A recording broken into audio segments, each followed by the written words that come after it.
Hey everybody, in this video I'm going to be talking about my favorite way to clean and pretty much polish your cases to a gorgeous shine.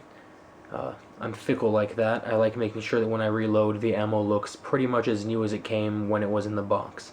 And there are lots of different ways that you can clean your, brass.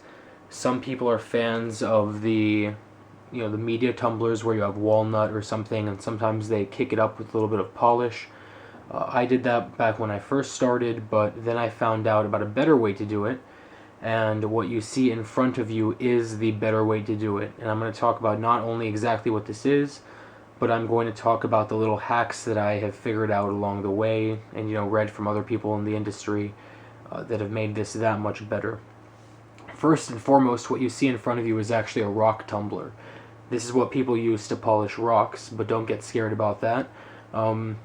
These things are insanely popular because, number one, they're very popular in the gun community, but at the same time, I guess they're pretty popular in the rock community as well. So these are pretty much always sold out everywhere you see. They cost about, I don't know, anywhere from 150 to 200 bucks, which sounds like it's a lot, but I've always been someone who believes that if you can cut the headache out, your time's normally a lot more valuable than that extra, 40 bucks you're going to be saving, especially over the long term.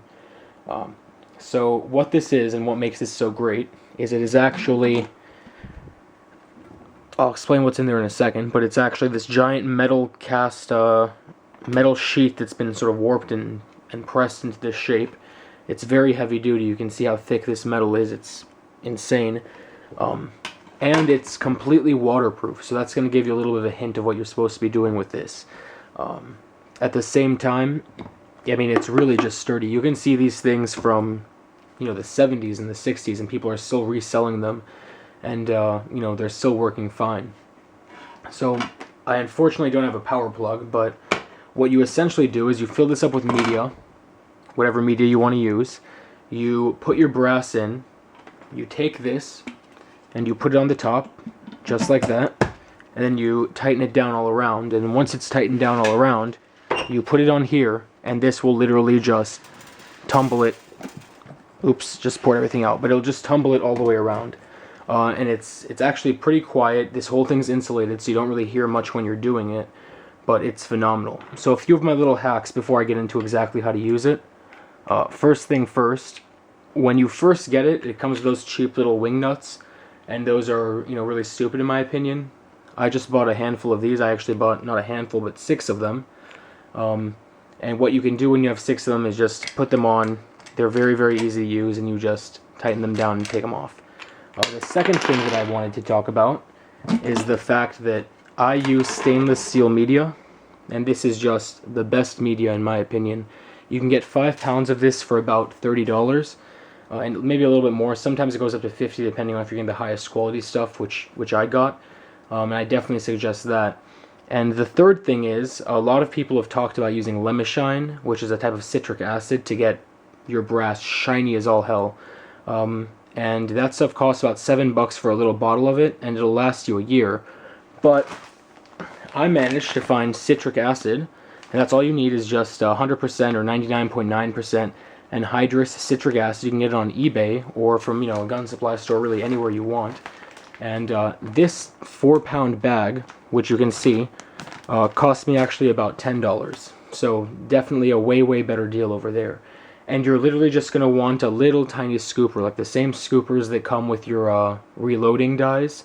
You shouldn't be using those for reloading anyway. It's just I use a scooper in there, and I just take a little scoop and drop it in. That's literally all you need. And I can get into the chemistry of why the citric acid makes the brass so shiny and go into reduction and oxidation reactions.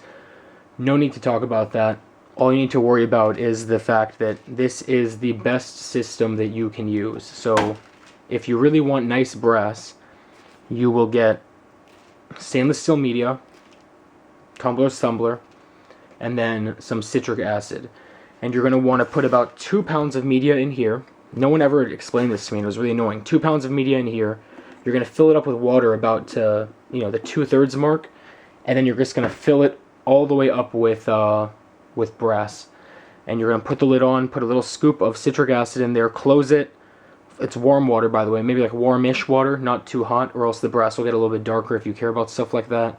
But you're going to put warmish water in there, put the lid on, take your little cool little screws and tighten those on, put them on there, and in about an hour, maybe even less, it depends on really how shiny you want your brass to get, it'll be completely clean.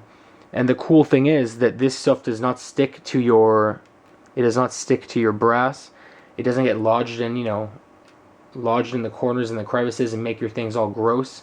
You don't have that fine powder all over your stuff. All you literally do is dump it out, and all this stuff falls to the bottom. And also, since you are using water, you don't have any of those fumes and that smoke and that dust and just, all that other stuff that you probably shouldn't be breathing. And that's why, in my opinion, this really is the best possible choice when it comes to doing your brass. And actually, give me 1 second.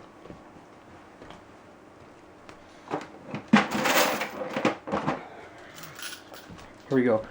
This is brass that I actually cleaned using my method, and you can see it literally looks like brand new brass, from Hornady or something.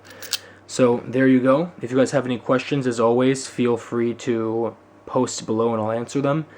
And also feel free to subscribe, because I think I make some pretty cool videos. Talk to you guys soon. Bye-bye.